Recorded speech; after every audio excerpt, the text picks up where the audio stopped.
நடிகர் விஜய் அவர் எதை கேட்டாருங்க? விஜய் கூட்டணிக்கு வருவார் என்பதற்காகவே இன்னும் கூட்டணி பேச்சுவார்த்தை துவங்காம இருக்கு அதிமுக சொல்லி பேசுறாங்க.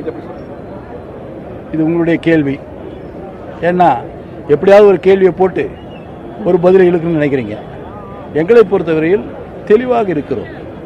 எங்களுடைய பொதுச் செயலாளர் அவர்களை இதே ஊடகங்களும் பத்திரிகை கேட்ட பொழுது அது போன்ற எந்த கூட்டணி பேச்சுவார்த்தையும் இல்லை என்பதை தெளிவாக சொல்லிவிட்டார். அதே போல அந்த கட்சியைச் சேர்ந்தவர்களும் தெளிவாக சொல்லிவிட்டார்கள்.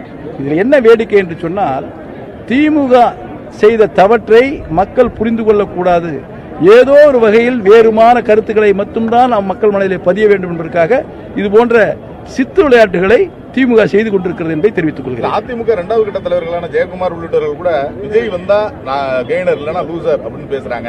என்னுடைய மூஞ்சி பிரகாசம் ஆயிடுச்சு இப்ப அப்படின்னு சொல்லி செல்லூர் ராஜு பேசுறாரு. இதெல்லாம் விஜய்க்கு கொடுக்கப்பட்ட மறைமுக அழைப்பா பார்க்கலாமா, எப்படி பார்க்கலாம்? ஒரு சினிமா நடிகரை பற்றி பேசும்பொழுது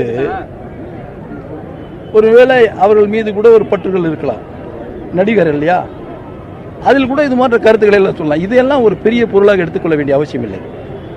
எங்களுடைய கட்சி தலைவர் என்ன கருத்தை சொல்கிறாரோ அதுதான் எங்களுடைய வேதவாக்கு. கூட்டணி இல்லைன்னு எடுத்துக்கலாமா? நீங்க எப்படி எடுத்துக்கிறீங்க நினைக்கிறீங்க? இல்ல அதுதான் அவர் சொல்றாரு. இல்ல நீங்க எப்படி எடுத்து நினைக்கிறீங்க? நான் கேக்குற கேள்வி நீங்க எப்படி எடுத்துக்கிறீங்க? இதுவரை பேசவில்லைன்னு சொல்லி இருக்காரு. ஆமா, நீங்க எப்படி எடுத்துக்கிறீங்க? நான் கேக்குற கேள்வி சொல்லுங்க பதில். கூட்டணி இல்லை ஊடகவியாளர் நான் கேக்குறேன், நீங்க எப்படி எடுத்துக்கிறீங்க? கூட்டணி இல்லை இதுவரை, அவ்வளவுதான், எடுத்துங்க. ரைட், வேற அடுத்து என்ன கேளுங்க.